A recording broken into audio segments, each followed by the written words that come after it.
Todo o nosso pensamento tende a se fazer acompanhar e ajudar por representações espaciais, e nos expressamos através de metáforas espaciais.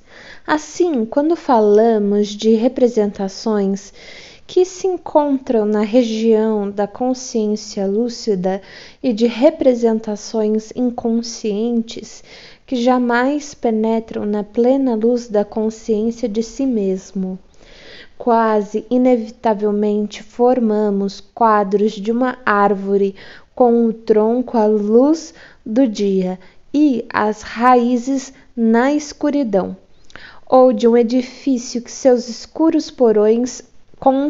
escuros porões subterrâneos.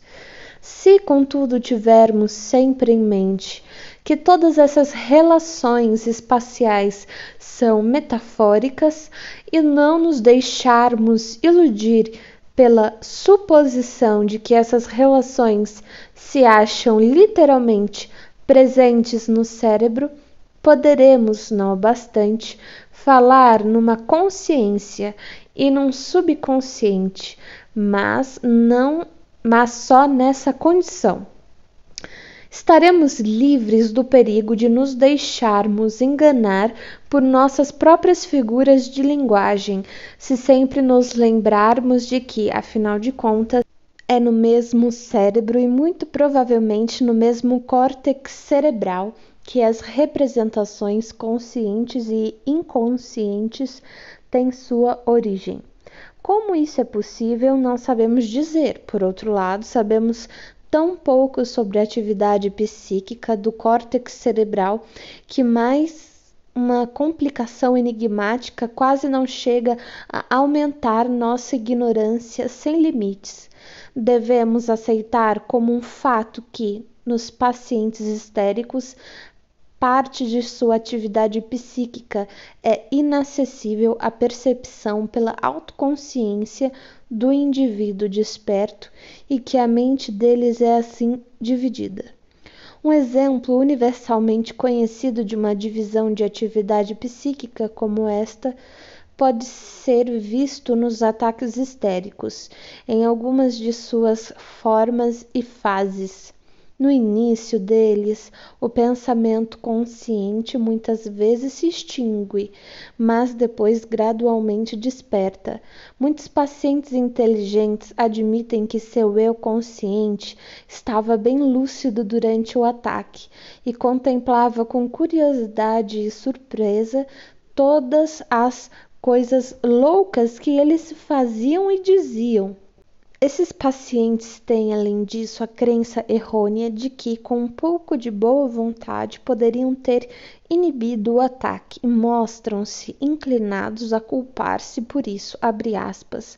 Não precisavam ter se comportado assim, fecha aspas, abre parênteses. Suas autocensuras, por se sentirem culpados de simulação, também se baseiam em grande medida nesse sentimento, fecha parênteses.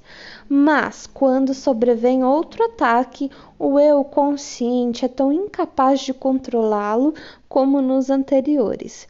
Temos aqui uma situação na qual o pensamento e a representação do eu consciente e desperto encontram-se lado a lado com representações que normalmente residem nas trevas do inconsciente, mas que agora adquiriram controle sobre o aparelho muscular e sobre a fala. E, na realidade, até mesmo sobre grande parte da própria atividade representativa, a divisão da mente é manifestada. Talvez se possa observar que as descobertas de Binet e Janet merecem ser descritas como uma divisão não só da atividade psíquica, mas da consciência. Como sabemos, esses observadores conseguiram entrar em contato com o subconsciente de seus pacientes, com a parcela da atividade psíquica da qual o eu consciente e desperto nada sabe, e puderam, em alguns de seus casos, demonstrar a presença de todas as funções psíquicas, inclusive a autoconsciência. Nessa parte da mente, uma vez que ela tem acesso à lembrança de fatos psíquicos anteriores. Essa metade da mente é, portanto, bastante completa e consciente em si mesma. Em nossos casos, a parte dividida da mente é, abre aspas, lançada nas trevas, fecha aspas, como os titãs aprisionados na cratera do Etna, que podem abalar a Terra, mas jamais emergirem à luz do dia.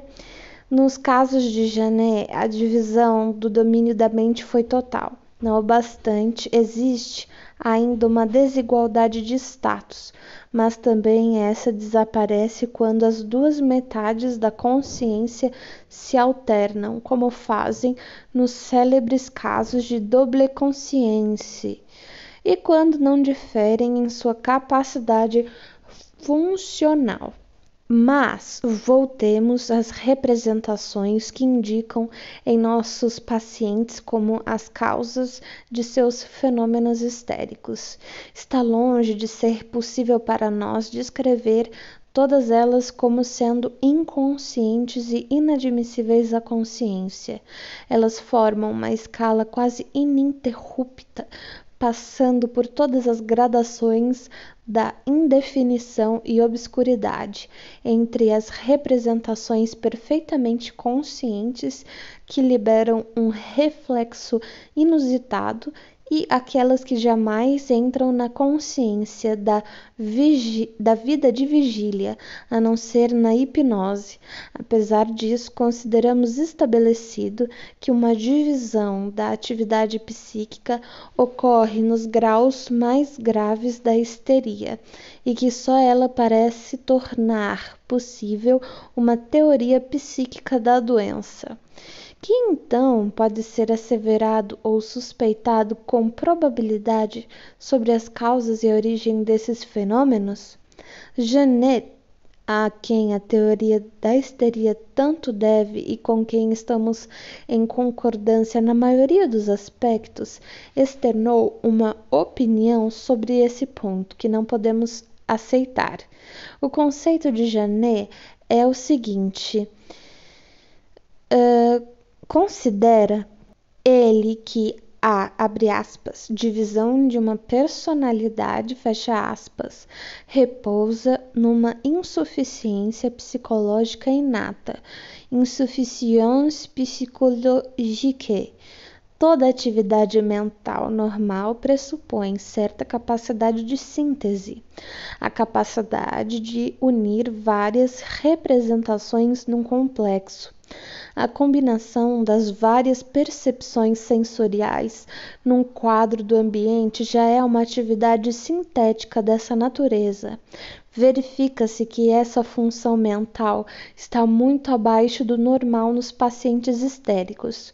Quando a atenção de uma pessoa normal é dirigida tão plenamente quanto possível para algum ponto, por exemplo, para uma percepção por um único sentido, é verdade que ela perde temporariamente a capacidade de aperceber impressões provenientes dos outros sentidos, ou seja, de absorvê-las em seu pensamento consciente. Mas, nos indivíduos histéricos, isso acontece sem qualquer concentração especial da atenção. Logo que percebem qualquer coisa, eles se tornam inacessíveis a outras percepções sensoriais. De fato, sequer estão em condições de receber em conjunto diversas impressões decorrentes de um único sentido. Podem, por exemplo, aperceber-se apenas de sensações táteis em um lado do corpo. As que são oriundas do outro lado alcançam o centro e são utilizadas para a coordenação do movimento, mas não são apercebidas. Uma pessoa assim é hemianestésica. Nas pessoas normais, uma representação atrai para a consciência um grande número de outras por associação. Estas podem relacionar-se com a primeira, por exemplo, de maneira confirmatória ou inibitória, e apenas as representações mais nítidas têm tamanho poder que suas associações permanecem abaixo do limiar da consciência. Nas pessoas histéricas, isso sempre acontece. Cada representação apodera-se de toda sua limitada atividade mental, e isso explica sua afetividade excessiva. Essa característica da mente delas é descrita por Janet como a restrição do campo da consciência nos pacientes histéricos, por analogia com a restrição do campo da vida.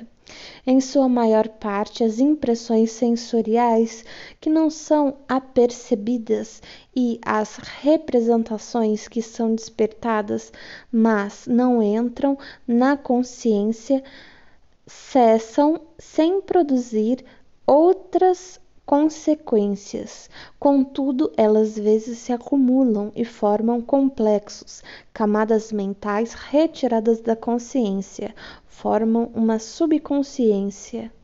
A histeria, que se baseia essencialmente nessa divisão da mente, é uma maladie par faiblesse, ou seja, doença causada pela fraqueza.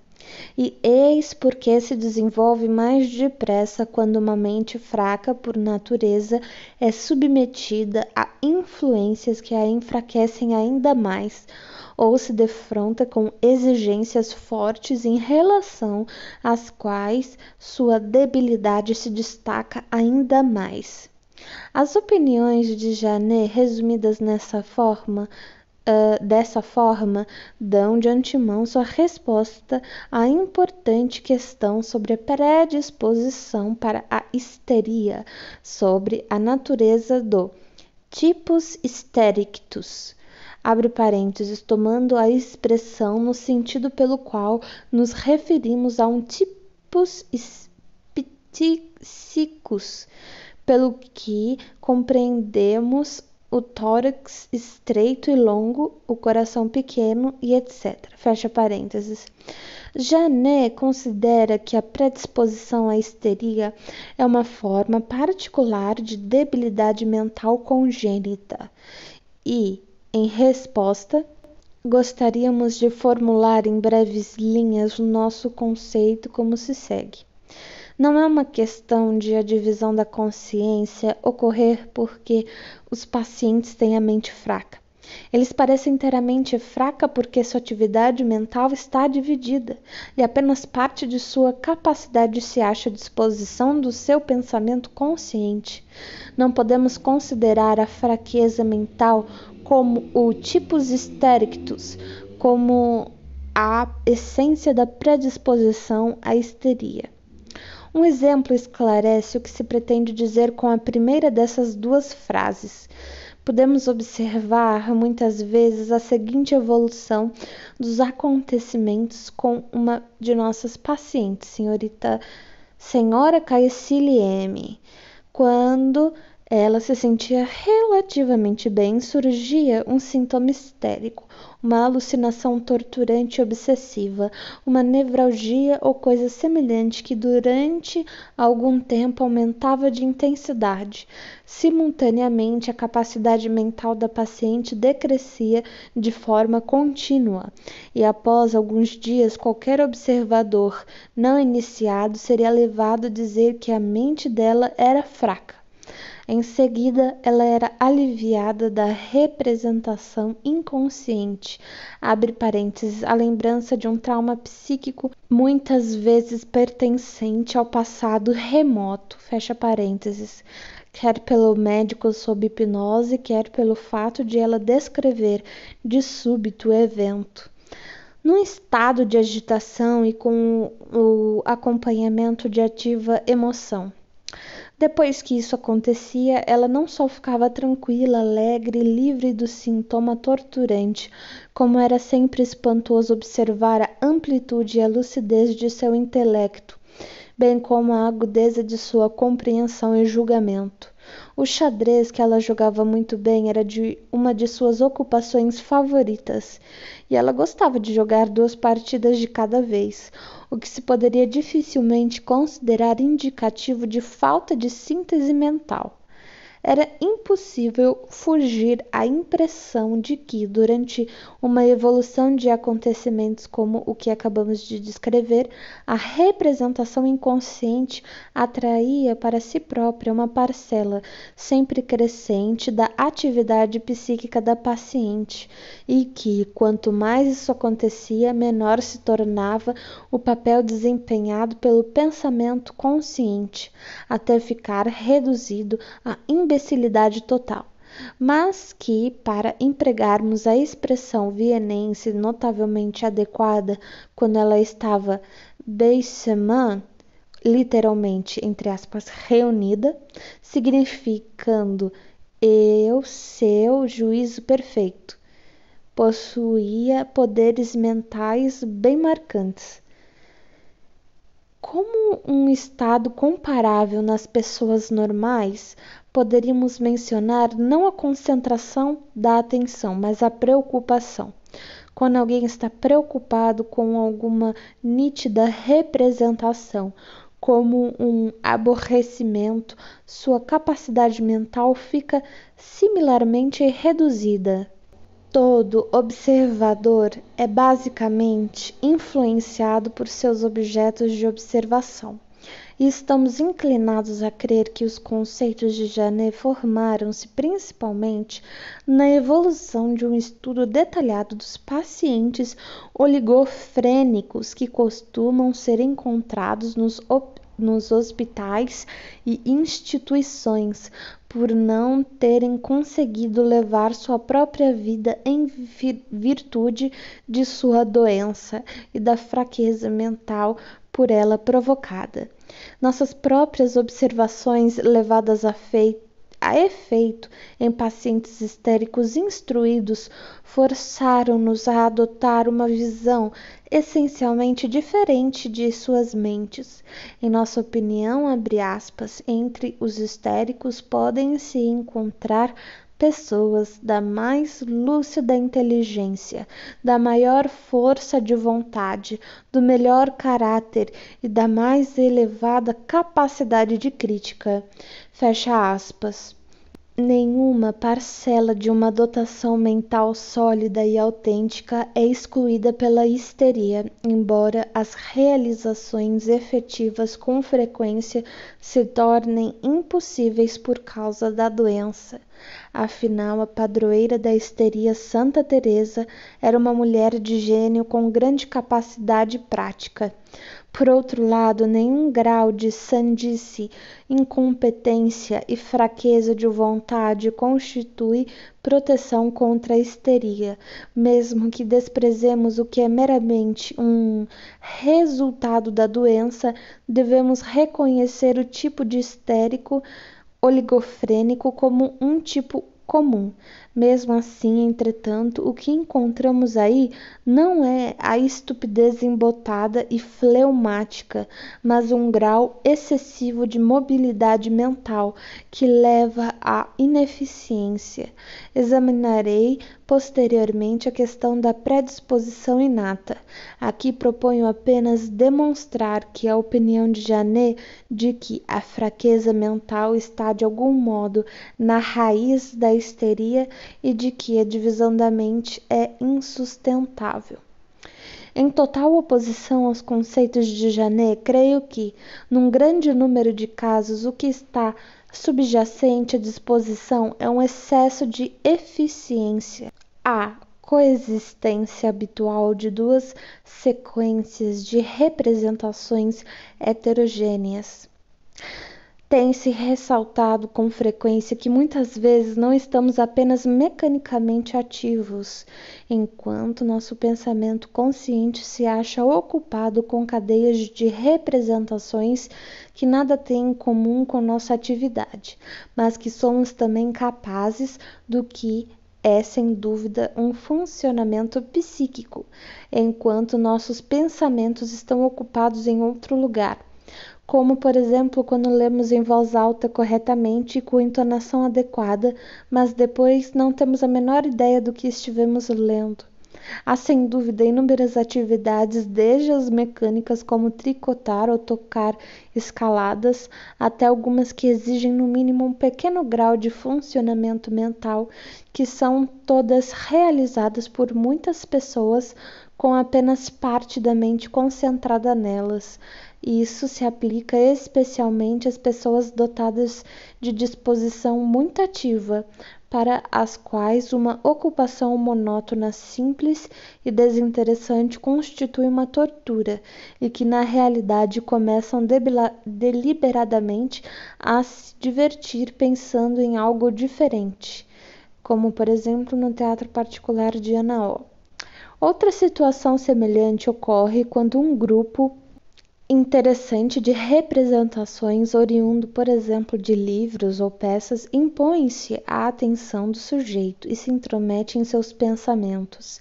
Essa intromissão é ainda mais vigorosa quando o grupo estranho de representações tem uma intensa tonalidade afetiva, abre parênteses, por exemplo, a aflição ou a saudade da pessoa amada, fecha parênteses. Temos então o estado de preocupação aqui aludi acima, o qual, não obstante, não impede muitas pessoas de executarem ações bastante complicadas.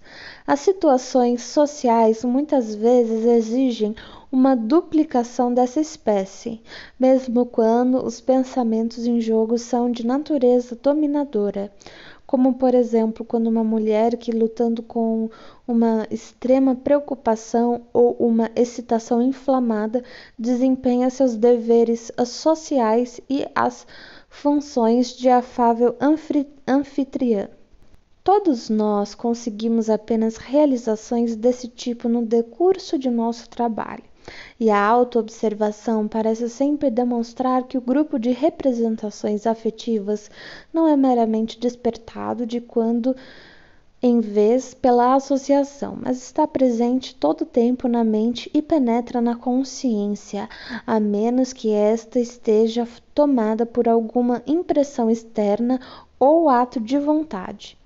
Mesmo nas pessoas que têm o costume de não permitirem que sua mente seja perpassada por devaneios paralelos à sua atividade habitual, certas situações dão margem, durante consideráveis períodos de tempo, a essa existência simultânea de impressões e reações mutáveis da vida externa, por outro lado, e de um grupo de representações coloridas de afeto por outro.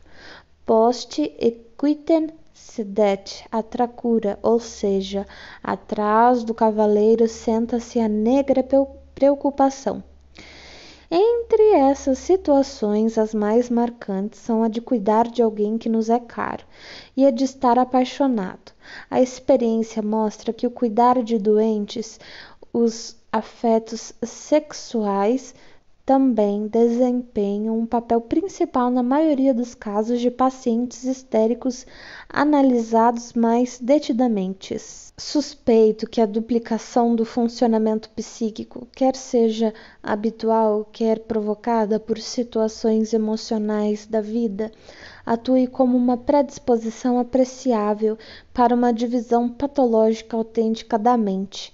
Essa duplicação passa para o segundo estado quando o conteúdo dos dois grupos de representações coexistentes deixa de ser da mesma espécie, quando um deles encerra representações que são inadmissíveis à consciência, ou seja, que foram repelidas ou surgiram de estados hipnoides.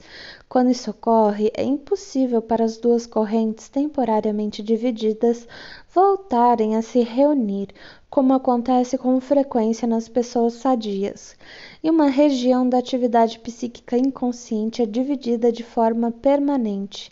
Essa cisão histérica da mente está para o duplo eu, assim como o estado hipnoide está para um devaneio normal.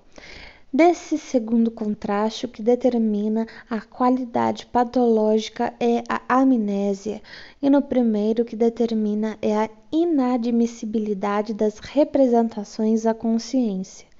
Nosso primeiro caso clínico de Ana O, a que sou obrigado a estar sempre recorrendo, proporciona uma compreensão nítida do que acontece.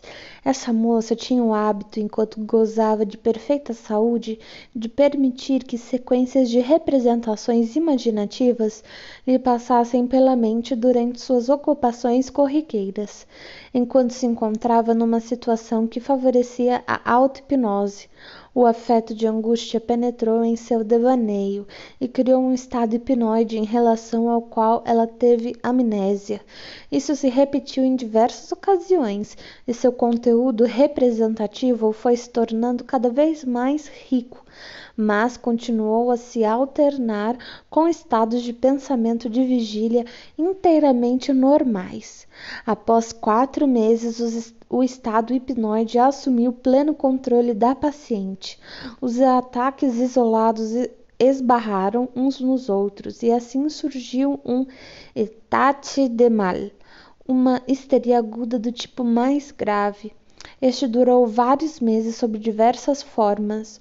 O período de sonambulismo foi então interrompido à força, e a partir daí voltou-se a se alternar com o comportamento psíquico normal. Mesmo durante seu comportamento normal, porém, havia uma persistência de fenômenos somáticos e psíquicos, contraturas, hemianestesias e alterações da fala, a respeito dos quais, nesse caso, sabemos com certeza que se baseavam em representações pertinentes ao estado hipnoide. Isso prova que, mesmo durante seu comportamento normal, o complexo representativo pertencente ao estado hipnoide, a subconsciência estava atuante e que a divisão em sua mente persistia.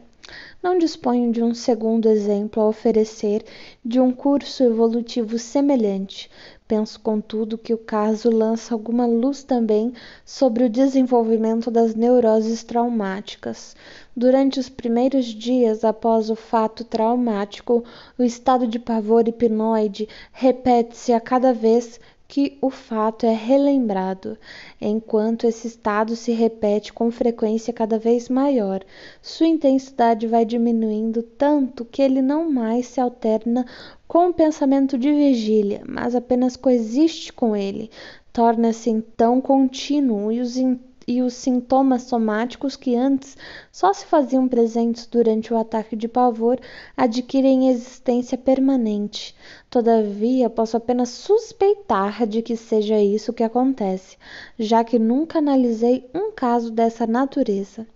As observações e as análises de Freud revelam que a divisão da mente também pode ser causada pela defesa, pelo desvio deliberado da consciência das representações aflitivas, mas só em algumas pessoas, às quais, portanto, devemos atribuir uma idiosincrasia mental. Nas pessoas normais, tais representações ou são suprimidas com êxito e, nesse caso, desaparecem por completo, ou não são, e nesse caso continuam a surgir na consciência. Não sei dizer qual é a natureza dessa idiosincrasia. Arrisco-me apenas a sugerir que o auxílio do estado hipnoide é necessário para que a defesa resulte não meramente na transformação de representações convertidas isoladas em representações inconscientes, mas numa autêntica divisão da mente. A auto-hipnose, por assim dizer, terá criado o espaço ou região da atividade psíquica inconsciente para o qual são dirigidas as representações rechaçadas. Seja como for, porém, a realidade da significância patogênica da defesa é um fato que devemos reconhecer. Não penso, entretanto, que a gênese da divisão da mente sequer seja abarcada pelos processos incompletamente compreendidos que vimos discutindo. Assim, em suas faces iniciais, as histerias de grau severo costumam exibir por algum tempo uma síndrome que pode ser descrita como de histeria aguda. Abre parênteses, na anamnese dos casos masculinos de histeria em geral, nos defrontamos com uma representação dessa força de doença como encefalite. Nos casos femininos, a nevralgia ovariana leva a um diagnóstico de peritonite. Nesse estágio agudo da histeria, os traços psicóticos são muito distintos, tais como estados de excitação maníacos e coléricos, fenômenos histéricos que se transformam rapidamente, alucinações e assim por diante. Em tais estados, a divisão da mente talvez ocorra de maneira diferente da que tentamos descrever acima. Talvez todo esse estágio deva ser encarado como um longo estado hipnoide, cujos resíduos fornecem o núcleo do complexo representativo inconsciente, enquanto o pensamento de vigília é amnésico quanto a ele, visto que na maioria das vezes ignoramos as causas que levam a uma histeria aguda dessa natureza. Não me arrisco a considerar o curso dos acontecimentos observados em Ana-O como tendo aplicação geral. Parece haver outra espécie de divisão psíquica que, em contraste com as examinadas acima, poderia ser denominada de irracional. E sem dúvida ainda existem outras formas desse processo que ainda se acham ocultas de nossa jovem ciência psicológica, pois é certo que demos apenas os primeiros passos nesse setor do conhecimento, e nossos conceitos atuais serão substancialmente alterados por outras observações. Perguntemo-nos agora qual o resultado que o conhecimento da divisão da mente alcançado nos últimos anos trouxe para a compreensão da histeria. Parece ter sido grande em quantidade e importância. Tais descobertas possibilitaram, em primeiro lugar, que o que parece serem sintomas puramente somáticos fosse relacionado com representações, as quais, contudo, não podem ser descobertas na consciência dos pacientes. É desnecessário abordar isso novamente. Em segundo lugar, ensinaram-nos a compreender os ataques histéricos, pelo menos em parte, como sendo produtos de um complexo representativo inconsciente. Mas, além disso, explicaram também algumas das características psíquicas da histeria, e este ponto talvez mereça um exame mais pormenorizado. É verdade que as representações inconscientes jamais, ou só raramente com dificuldade, penetraram no pensamento de vigília, mas elas o influenciam. Fazem-no, em primeiro lugar, através de suas consequências, quando, por exemplo, um paciente é atormentado por uma alucinação que é totalmente ininteligível e absurda, mas cujo significado e motivação tornam-se claros sob hipnose. Além disso, influenciam a associação, tornando certas representações mais nítidas do que teriam sido caso não fossem assim reforçadas a partir do inconsciente. Dessa maneira, alguns grupos específicos de representações impõem-se constantemente ao paciente com certo grau de compulsão e ele é obrigado a pensar neles. O caso é semelhante ao dos pacientes semi-anestésicos de Janet, com sua mão anestésica quando sua mão anestésica é repetidamente tocada, eles não sentem nada, mas quando lhe mandam indicar um número qualquer a seu gosto, eles sempre escolhem o que corresponde ao número de vezes que foram tocados. Por outro lado, as representações inconscientes regem o tônus emocional do paciente, seu estado de espírito. Quando no curso do desenrolar de suas lembranças Ana-O abordava um fato que em sua origem estivera ligado a um afeto nítido, o sentimento correspondente surgia com vários dias de antecedência, e antes que a lembrança aparecesse claramente mesmo em sua consciência hipnótica. Isso torna inteligíveis os estados de ânimo dos pacientes, suas alterações inexplicáveis e desarrazoadas de humor que parecem ao pensamento de estado de vigília ocorrer sem motivo. Com efeito, a impressionabilidade dos pacientes histéricos é determinada em grande parte simplesmente por sua excitabilidade inata, mas os afetos nítidos em que eles são lançados por causas relativamente triviais ficam mais inteligíveis ao considerarmos que a parte dividida da mente reage como uma caixa de ressonância à nota de um diapasão. Qualquer acontecimento que provoque lembranças inconscientes libera toda a força afetiva dessas representações que não sofreram desgaste, e o afeto evocado fica então inteiramente desproporcional a qualquer um que surgisse apenas na mente consciente. Referi-me antes a uma paciente cujo funcionamento psíquico estava sempre na razão inversa da nitidez de suas representações inconscientes. A diminuição de seu pensamento consciente baseava-se em parte, mas apenas em parte, numa espécie peculiar de abstração. Após cada uma de suas absências momentâneas, e estas sempre ocorriam, ela não sabia em que havia pensado no curso dela, oscilava entre suas conditions primis e secundis, entre os complexos representativos conscientes e inconscientes, mas não era apenas por isso que seu funcionamento psíquico se via reduzido, nem por causa do afeto que a dominava a partir do inconsciente.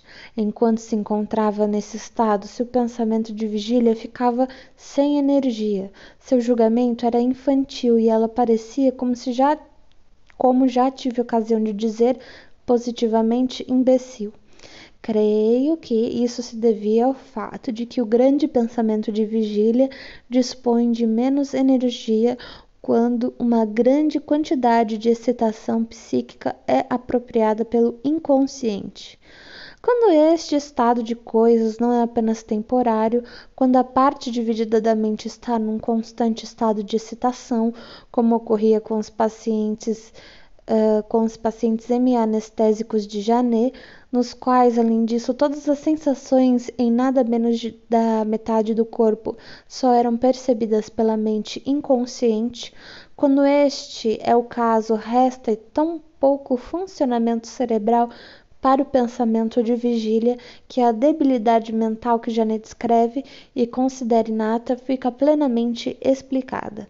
São pouquíssimas as pessoas de que se pode dizer como do Bertrand de Born ou de Uhland ou Uhland, que nunca precisam de mais da metade de sua mente. Tal redução da energia psíquica realmente transforma a maioria das pessoas em débeis mentais. Essa debilidade mental causada por uma divisão da psique também parece ser a base de uma notável característica de alguns pacientes histéricos. Sua sugestionabilidade, abre parênteses, digo alguns, por certo que entre os pacientes histéricos também se encontram pessoas de julgamento mais sensato e mais crítico, fecha parênteses. Por sua sugestionabilidade, entendemos, em primeiro lugar, apenas uma incapacidade de criticar as representações e complexos de representações, entre parênteses, julgamentos, que emergem na própria consciência do sujeito, ou são nelas introduzidos de fora através da palavra falada ou da leitura. Qualquer crítica dessas representações recém-chegadas na consciência baseia-se no fato de elas despertarem outras representações por associação, e entre estas algumas que são irreconciliáveis com as novas. A resistência a estas últimas fica assim na dependência do acervo de representações antagônicas na consciência potencial, e a intensidade da resistência corresponde à proporção entre a nitidez das novas representações e a das despertadas na memória. Mesmo nos intelectos normais, essa proporção é muito variada. O que descrevemos como um temperamento intelectual depende dela em larga medida.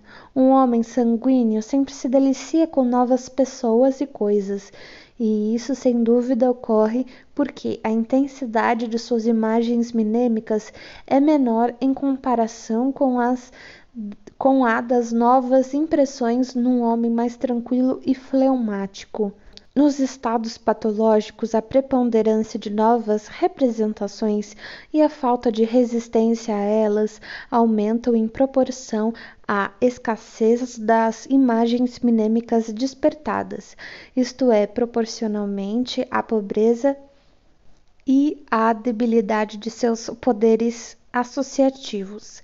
Isto já é o que acontece no sono e nos sonhos, na hipnose, e sempre que há uma redução da energia mental, desde que essa não reduza também a nitidez das novas representações.